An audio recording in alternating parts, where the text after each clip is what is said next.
Hey, this is Kevin Neeld, author of Ultimate Hockey Training, and today I want to talk to you about one of the most important aspects of hockey development, speed training. Now, every week I get questions from hockey players and parents and coaches about how to improve speed. Speed is by far the most highly coveted physical attribute of hockey development, and for good reason, because there's really no such thing as too much speed. Whether a player is considered fast or slow at their current level, becoming faster will absolutely make them stand out more and help them succeed at the next level. Unfortunately, despite everyone acknowledging the importance of speed, most players go about developing it the wrong way. Most of the information the hockey world uses to develop speed stems from old track and field methods or so called speed and agility exercises from other sports like football. If the goal is to maximize the amount of transfer of off ice work to on ice performance, there needs to be a degree of specificity. And it's not that these other methods completely lack merit, but there are notable differences between track sprinting and sports like football in the highly dynamic and reactionary game of hockey. The result is an excessive emphasis on long distance sprints, ladder drills, and just flat out too much volume and not enough rest between sprints. Basically, we're hitting the wrong target because the drills and exercises we're using to develop speed for hockey lack specificity to the sport. There are a couple of important things to note about hockey speed. On the average shift, most players don't reach top speed, and it's extremely rare for a player to go from a dead stop to top speed in a straight line. In contrast, just about every player on every shift will sprint all out within a short distance and have to start, stop, and change direction quickly. In other words, top end speed probably isn't as important as short distance quickness. And off ice speed training needs to reflect this. The focus should be on maximizing acceleration and transitional speed, and of the two of these, I think transitional speed gets overlooked the most. So what is transitional speed? Well, on the ice, speed can be broken down into three different categories: linear, curvilinear, and transitional.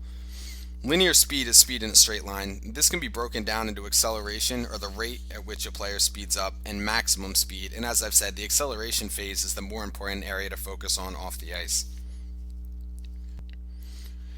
Curvilinear speed is characterized by any skating that involves crossing over or turning.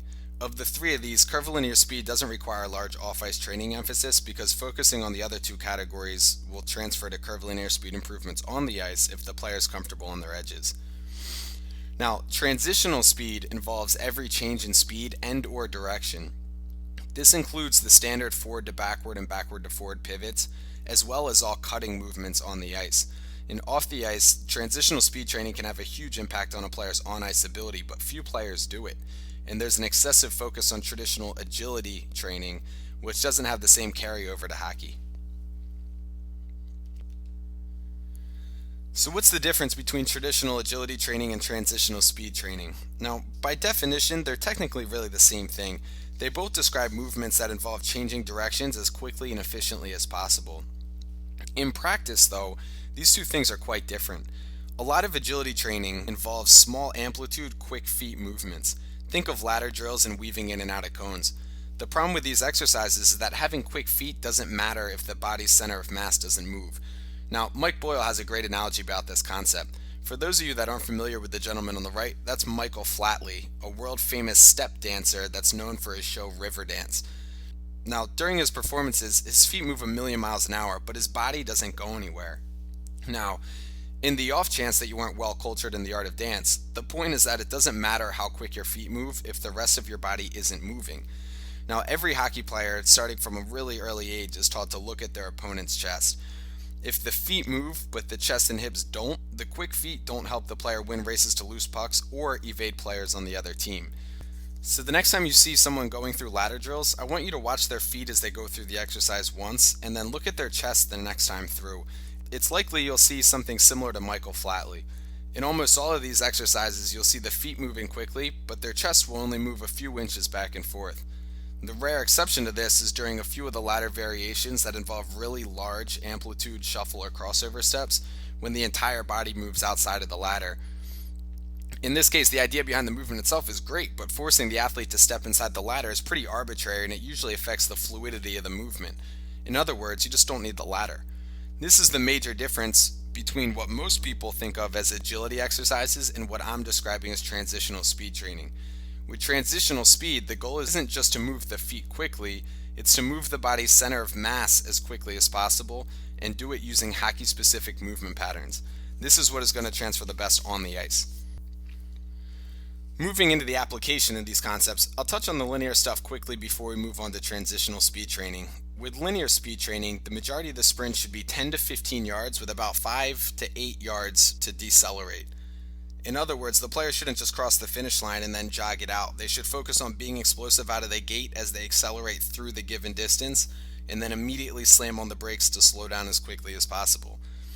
On the ice, faster decelerations allow for faster direction changes and ultimately quicker reactions. So why 10 to 15 yards? This distance allows players to focus on acceleration and deceleration with an almost negligible risk of injury. Now, hamstring, quad, and hip flexor strains are a pretty serious concern during sprint work, but these almost always happen beyond 20 yards.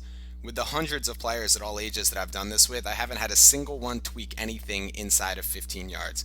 And like I mentioned earlier, these shorter distance all-out efforts have a more direct translation to the movements players go through on the ice anyway, so it's really a win-win. Linear sprints can be done from a variety of starting positions. In general, the starting positions either have a linear or a lateral emphasis. Linear starting positions are great for emphasizing proper acceleration mechanics. In other words, these are all about getting the player to lean forward and drive their legs properly as they speed up. On the other hand, lateral starting positions emphasize an explosive rotary start, which has a more direct application to skating patterns on the ice. These pictures at the bottom are of a side lunge start broken down into 3 frames. So if you look at the picture at the bottom right, you'll see that the push-off is pretty resemblant of a skating stride. The upside of this is that it reinforces proper body mechanics to skating, so players really feel how this is going to help them on the ice. The downside, and this is really only a downside depending on the time of season, is that it places a ton of stress on the same muscles that are used during skating. Oftentimes, these muscles are either overstressed, under-recovered, or on the verge of both during the season. If players are going to use these lateral emphasis patterns during the season, they should really be sporadic and pretty low volume. The best time to work on the lateral emphasis starting progressions is during the off-season when skating volume is a lot lower and the focus is on preparing for the upcoming preseason. Now this is where things really start to get fun. Transitional speed training is done within the same distances as linear speed training, but includes more dynamic direction changes. Now there's an added focus on not only being explosive from the start, but also through the transitional patterns. Most of these exercises are designed by starting with a 5-yard initial movement like shuffles, backpedaling, or sprinting, and then transitioning at either 90 degrees or 180 degrees into another 5 to 10 yard movement. Now your imagination is really the only limit on how you apply this concept. You can use 45-degree transitions or 135-degree direction changes too. The important thing is that the transitional patterns are relevant to what the players do on the ice. So let's take a look at a few examples of these exercises. This video is of a 5-yard lateral shuffle into a 10-yard forward sprint. To do this, the player would just set up in a good athletic stance, shuffle 5 yards to either the right or left, plant on the outside leg, and transition into a forward sprint 10 yards. I'll play the video for you so you can get a good picture of this.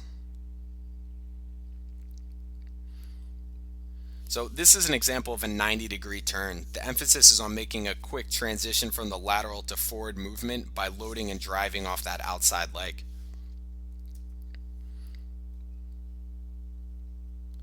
Now this is just a slight variation of the first one. Now the player is starting at the 5-yard line, shuffling backwards 5 yards to the 0, and then planting on their outside leg and sprinting 10 yards in the direction that they started.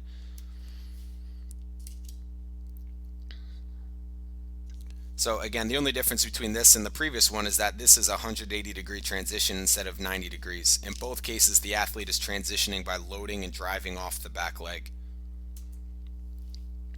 This is a lateral backpedal into a forward start. So with this one, the player is going to backpedal 5 yards to the side and then open up 90 degrees and sprint forward straight ahead. Now if you watch, that movement pattern almost directly replicates a backward to forward pivot on the ice. And again, the most important thing is that these off-ice transitional movements are relevant to what the players need to do on the ice. Another example, this is a back run to a sprint. So in this case, the player is going to sprint 5 yards back towards the starting line and then transition and sprint 10 yards forward.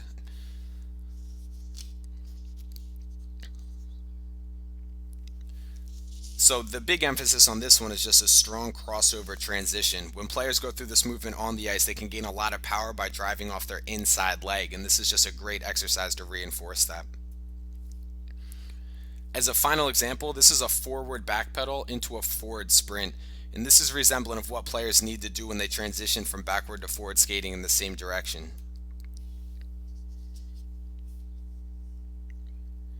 Now, you'll notice that with all of these exercises, they can be done in a pretty short distance. Again, the goal is to maximize acceleration and transitional speed because this is what is most important on the ice. Now, at the beginning of this video, I said that one of the biggest problems in the way that players speed train is that the volume is just way too high. Speed training should just be one component of a more comprehensive training approach. And I'll talk more about what I mean by a comprehensive approach and how it will benefit your speed training in an upcoming video. But the point I want to highlight now is that speed training should just be one part of your program. It shouldn't be your program. This image is part of an early off-season training program for the players at my facility. The red box is around the only sprint work for the day, or the only speed work for this day. So as you can see, speed training makes up less than about 10% of all the training for this day. It takes about 5 minutes to go through all of it. The amount of time we focus on speed training will change depending on the time of year, but in general, it never takes more than 15 minutes of any given training session and is always less than 20% of the total work for that day. Now, within a training session, it's important to take plenty of rest between runs.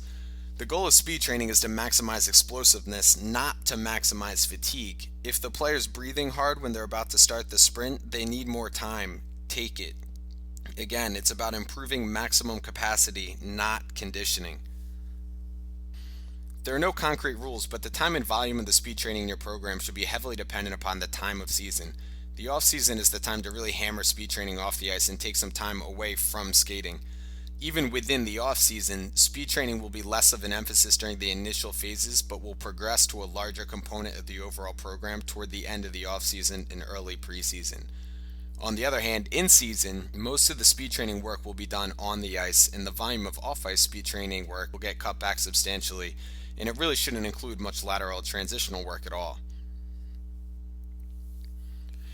Wrapping things up, these are just a few of the big take-home messages. Speed training should focus on explosive movement, train both acceleration and deceleration, and include a variety of transitional movements.